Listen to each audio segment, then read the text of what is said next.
Hey book friends, how's everyone doing? Today's video is the second book in a series, so keep in mind as I go forward that if you haven't read the first book or watched my first video, you might get a couple spoilers, but it's never my intention. I always just want to share just enough to entice you to read these amazing books by these wonderful authors. The book we're going to talk about today is Home is Where the Heart Is, the Jefferson Ranch Book 2 by Cassandra P. Lewis.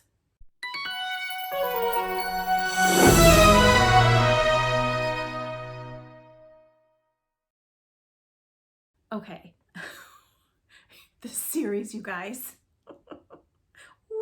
I talked about in my previous video how reading this series really did cement my love for Cassie's writing. This series is, oh my God, knocked my socks off. Of course, like I mentioned, I did do a video on the first book, Home.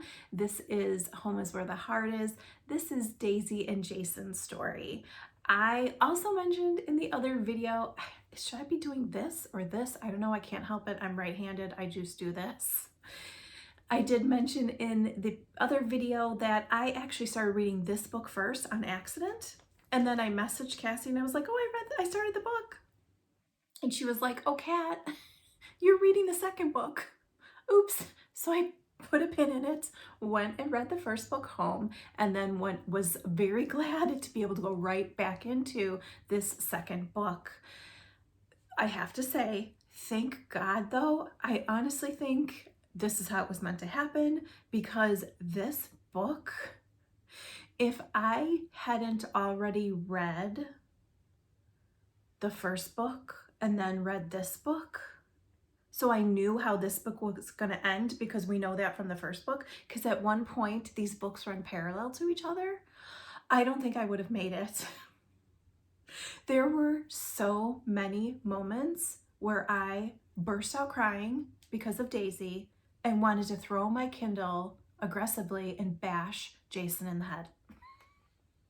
Swear to God. I loved Daisy so much.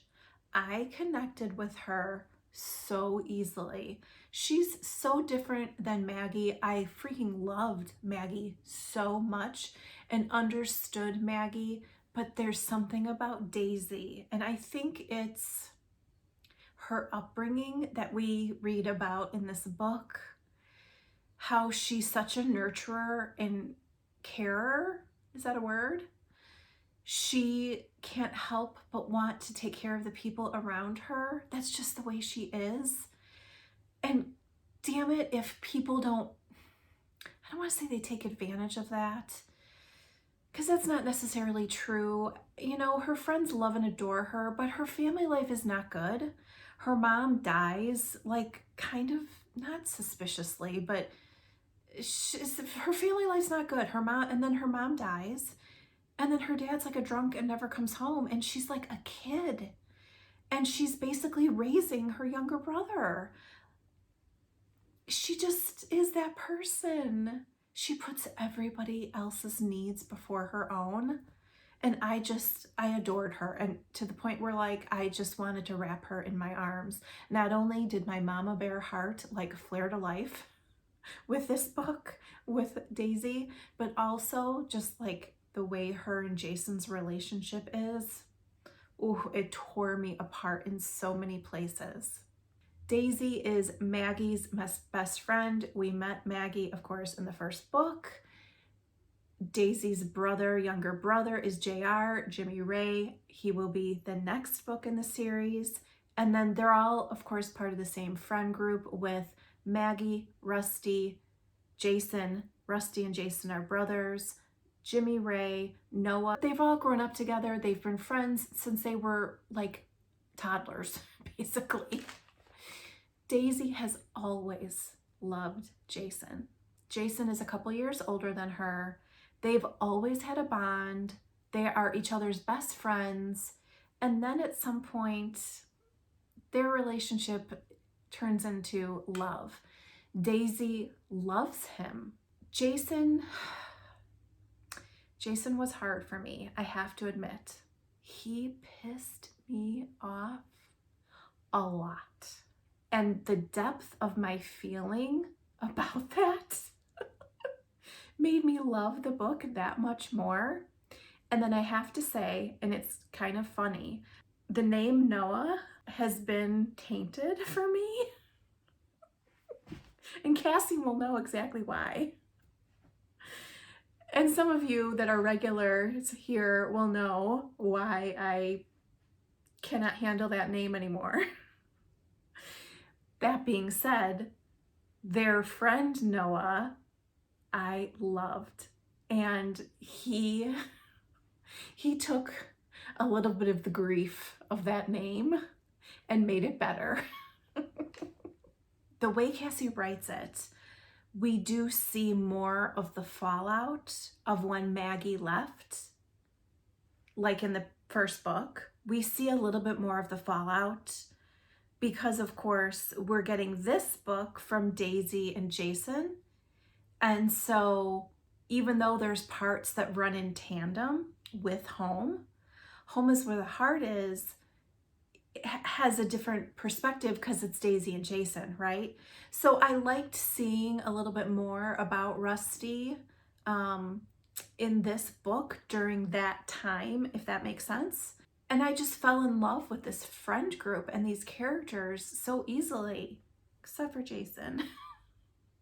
As much as it broke my heart to see those parts of Rusty that we didn't see in Home but saw here, the part that I'm going to share with you is about that time and in Rusty's lowest of his low after Maggie has left, and he says some stuff to Daisy and Jason that it's really harsh, and ouch, did it hurt my heart. Daisy and Jason are trying to help Rusty and it does not go well, and it ends up turning on them. It's from Daisy's perspective. I stepped forward and crouched in front of him, putting my hands on his knees. Rusty, I don't understand this any more than you do, but you can't just shut down. We need you. We love you. Daisy, he said softly, bringing his eyes to meet mine, and I met them, hopeful. Get the F out of my room. The venom in his words matched the anger in his eyes, and I stood.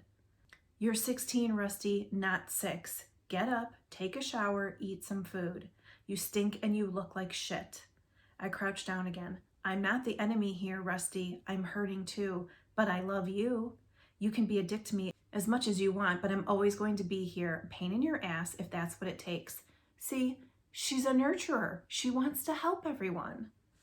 I stood again and turned to Jason. Get him some clean clothes and pick him up off this floor.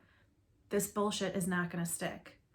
Jay pushed himself into the room and started opening Rusty's drawers, pulling out clean clothes. Rusty started to laugh. Maybe I should be relieved. Both Jason and I turned our attention to him, to find him flicking his attention between us with a smirk on his face. At least now she's effed off. I don't have to worry about being whipped like you. Effing embarrassing.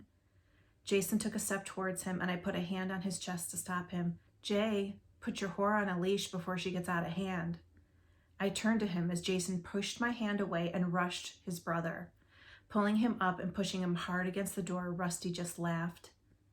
You don't talk to her like that again and walk away from it, little brother. His words were soft in comparison to the tone in which he said them, and Rusty grinned over his shoulder at me. You're not his girl, Daisy. You do know that, right? You're just the slut he F's because it's easy. At least Maggie had the balls to walk away. You just keep coming back for more. Hurt closed my throat as tears filled my eyes, and for the first time in all the years I had known them, the Jefferson brothers came to blows. Oh, that was like, I knew Rusty was lashing out, but I also knew how Daisy felt about Jason. Ugh. And they're teenagers at this point, right? Oh, there was constantly these moments between Daisy and Jason that just tore my heart out. And I surprised myself, like I said, by not being a real fan of his. And this is one of those moments, and I felt so bad for Daisy. She's just found out that not only is he sleeping with her, but he's sleeping with other people too. And like, she's like, oh my God. And the thing that was like so hard for me was that Jason was good to her. He was her best friend. He stepped in and helped her through really hard things in her life. He saw her. He helped with Jimmy Ray. Like, he was there. But then he toyed with her, and it pissed me off. And this one really hurt. Jason grabbed my arm and pulled me into an empty classroom. I didn't want you to find out that way. His tone was panicked, pleading. It doesn't matter. You can screw who you want to screw, Jay, as can I. And you don't even go here anymore. What are you doing? His face twisted as though my words caused him physical pain. I didn't want to hurt you. He sighed and ran his hand through his hair. I wanted to do that. I missed doing that. I'm leaving, and I figured when I'm 5 hours away, I'm probably going to be dating and maybe even getting serious with somebody. I don't know if I could do it, if I could be with somebody else after so long. I was still upset about the fight and the shit he said and missing you, and she was just there. I had a few beers, enough to give me some courage, and You did it. Well done. I didn't break you after all. That's not what I meant, Daisy, but I'm 18. I'm leaving. And we're not anything. My words hurt us both. Yep. And then Daisy says this. I had become the forgotten girl once more. You guys, and this is from Noah, and I freaking loved him for this. Noah, he was a character I did not see coming, and I found myself looking forward to everything that he was going to say. When he was in a part of the book, I perked up and I was like, okay, Noah, take care of our girl. Noah says this to Jason, and I was like, yes! F you, Jason. Daisy's right. This isn't your business. She's not your girl, and that is on nobody but you. You had your shot more than once and didn't take it. Didn't take any of them. And he goes on to say, dude, I'm sorry that your butt hurt over this, but Daisy's a catch that you kept throwing back for years. One day she's not going to be yours to hook anymore.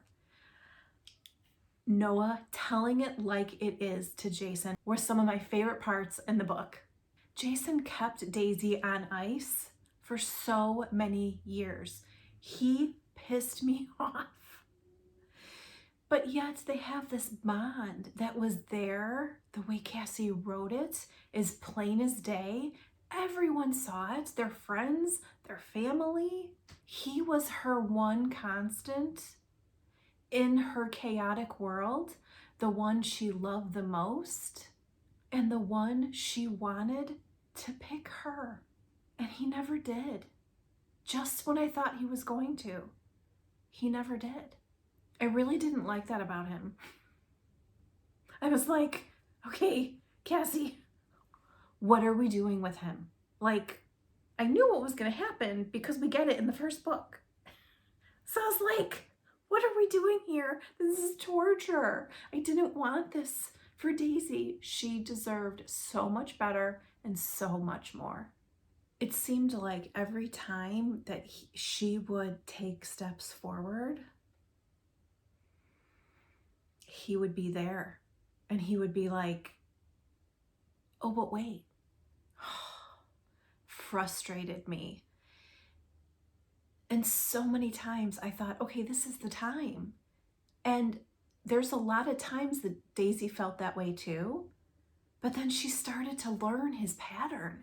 Something I really liked about her was that she didn't let him get in her way. She went to college. She got a degree. She took care of herself. She stayed grounded. She worked really hard. In spite and besides Jason, she still loved him. They still had this relationship that was so full of push and pull, but she didn't let him get in her way. But I was really proud of her. She gets to the point where she's like, okay, I'm done. I'm moving on. We haven't spoken in years. We're done. And she ends up having to go back to the town they're from. You guys, this starts to be the part where I wanted to throw my Kindle and hit him in the head.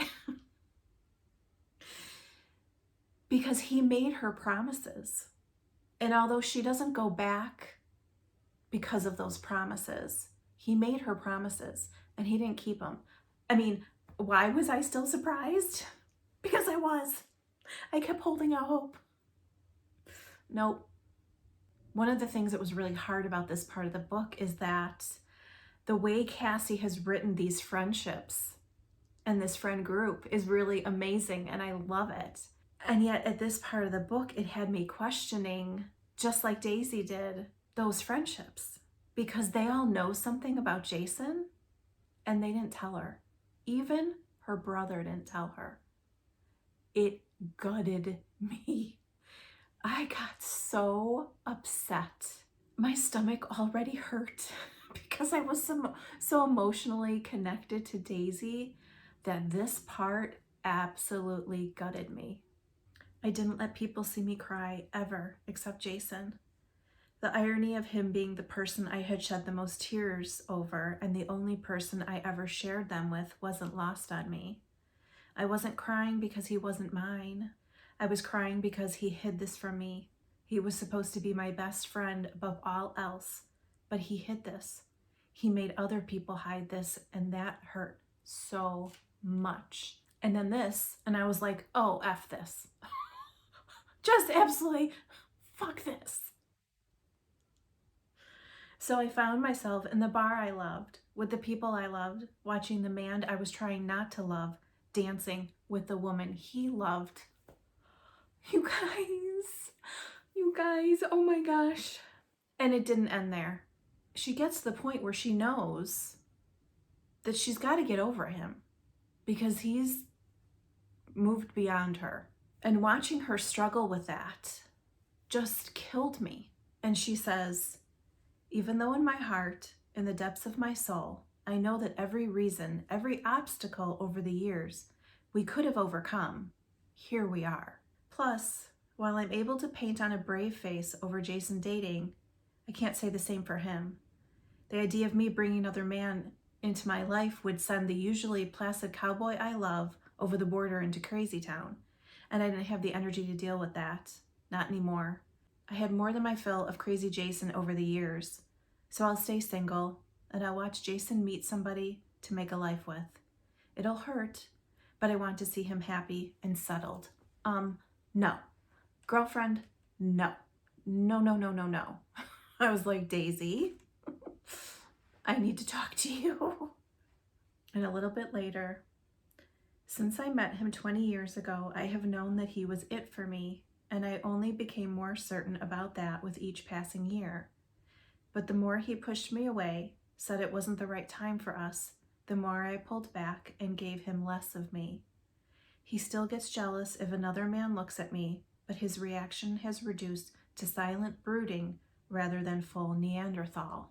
I did start to lose hope, even though I read the first book, you guys. When was Daisy gonna get everything she deserved? Daisy's happily ever after was hard for me because I felt like I was so happy for her, but I was like, girl,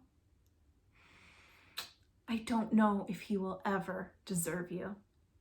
And because I read Home, I know I've said that a million times, I know that they were so happy, and I loved the journey that Cassie took me on with them. But let me tell you, my sweet Daisy deserves the world. And I really, I think I need to read Jimmy Ray's book, because I assume we're going to get a catch up with all the characters, right? So I'm going to need to read that book before I'm fully settled and happy with where Daisy's happily ever after landed. I'm just that protective of her. You guys, if you want a real, raw, emotional journey, these books, this series have got everything that you want. Highly recommend. So stay tuned for book 3. That will be my next video, which I upload later this week. Thanks so much for hanging out with me today, guys. I'll see you in my next one. Bye.